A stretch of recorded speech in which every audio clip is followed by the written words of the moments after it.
Hi, it's Kathleen from Bailey Academy, mom of 5, homeschooling 3 of them, ages 11, 14, and 17. I just wanted to talk about read alouds today.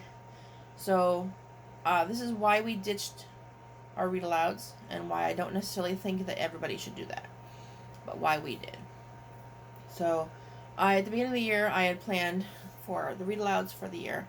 I made a video, which I'll link in the description, of all the read alouds that I had planned to try to do this year, or at least pick from this year. And I had grand plans to get them all done. That did not work. Every time I try to read aloud, first of all, I didn't read aloud with the oldest one. I only read aloud with 2 because the oldest one had too much work and was too tired and didn't want to join us. Excuse me. So I read aloud with the other 2. The one, my son does not like any, generally, most books being read aloud, or books in general. And he especially doesn't like books where they take place in the school. And for some reason, a couple of the books that I picked took place in a school. So every book we tried, it seemed like I was just being forced to read aloud because you were supposed to read aloud. I wasn't enjoying it. They weren't enjoying it, mostly. And even when we were enjoying it, like Mr. Popper's Penguins we were enjoying, it just seemed like another thing to do. It just took longer, made our school day longer. And I don't know. Then started having more health problems and making it harder to read. Being out of breath and having trouble speaking makes read alouds a lot harder. And then we just started doing less school in general because of my health issues. So it seemed like, read aloud, math, which one's more important? So read aloud got pushed to the back burner. And so we just sort of, I don't know, we haven't been doing read aloud for over a month. I don't necessarily think that read aloud should be skipped. Read aloud is good, but if you are in a part of your life like me, where there's other things going on and you're not able to do it all, read aloud can go, and it's not going to be the end of the world, which I was feeling like it would be, because everybody talks about read aloud on here. And everybody's like, oh, this is what we're reading aloud. This is what we're reading aloud. This is what we're going to read aloud. And I felt like I was failing at read aloud. So I want everybody to know that you're not failing at read aloud if you don't, it's not working for your family, either permanently or temporarily. And I don't necessarily think I'll never read aloud again, but I don't think we'll do a book with both children together. I think that one thing I tried a couple of years ago was reading aloud one book to my one child and reading aloud another book to my other child, which of course takes double the time, but that way my younger child is very sensitive, so that way I can read things that are more my older one's age to him and stick with the more sensitive, calmer ones for her. But at the same time, she's getting older. She's going to be in grade 6 next year. The other one's grade 9. Will I even have time to read to the grade 9? Probably not, because he just wants to get the work done and move on. And honestly, I don't know that it's necessary. He's going to have a lot of reading to do on his own. So I will probably be reading some books with my rising grade 6 next year, but it won't be a read aloud I guess I'll be reading aloud, so I guess it's a read aloud, but it's not like a group read aloud, so to me it's different.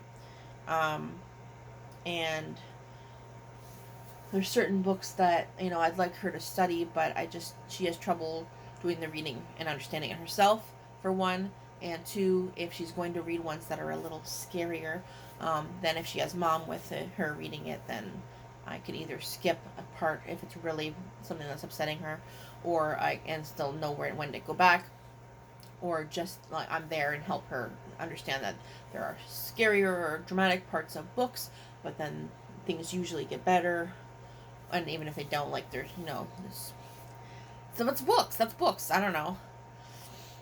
So we read Mr. Popper's Penguins. That was fun. We tried reading Wonder. It's a great book, but it's another one that takes place in a school. My son wasn't liking it, and that's sort of what we were reading when I took a break, so we didn't finish Wonder. I don't know that we'll never go back to it. I don't know if we will or not. Maybe we'll just watch the movie. That's not the same, but I do try to remember what else we tried to read. But there's other books that I wanted to read too. Like I wanted to read Anne of Green Gables, That's a lot of reading, and I seem to read a lot of classics, which are good, but kids like to learn or read books that are newer too. I recently got Mrs. Doubtfire as a book, so I definitely want to read that. So we might read that like to both of them before the end of the school year, so I can get that one in when I feel a little better, because it's not too long, and it's really fun. Looking at my bookshelf, if you're wondering what I'm looking at. But yeah, I got all the Narnia books. I had great plans to coming year, to read all the Narnia books. I don't see that happening. I might be reading them to myself, maybe, but that's, I don't know. I just want everybody to know that it's okay if Read Aloud is not going the way Read Aloud is on everybody else's, or it seems like it is on everybody else's YouTube channel. Also, keep in mind that social media doesn't show all of the behind, so like you might be seeing somebody read aloud to their children sitting pretty and nice and listening the whole time. That doesn't mean that always happens, and you might not be seeing the part where they're screaming and crying, or fooling around and not paying attention, or the book just doesn't work and you guys don't like it. I'm assuming that happens to everybody. I guess I keep talking really fast and having really short videos. I don't know what else to say. I think Read Aloud is a good thing to start if your children are younger and you're watching this, to start Read Aloud with your children younger, so that they get used to sitting and listening. I think that's part of the problem. They do read aloud books sometimes in schools, obviously, but my kids they came home for homeschool in grade 2 and grade 1 and no, that's not right either. Grade 2 and grade 5, I think it was. And, the younger two, were in grade 2 and grade 5. So especially the youngest one didn't get much read aloud. And once you're in grade 5, you're not doing as much read aloud anyway. So the idea of reading aloud at home, I think, was difficult, and I read fast, and they can understand me when I read fast, but I don't know. Maybe I'm just not doing it right. I don't know. But it's okay.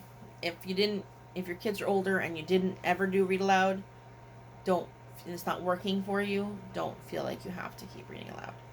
So tell me in the comments, how does read aloud go for you? Does it go well? Does it not go well? Is there something else that seems like every homeschooler does that doesn't work well for your family? I would love to hear about it in the comments. That's it for today. Bye.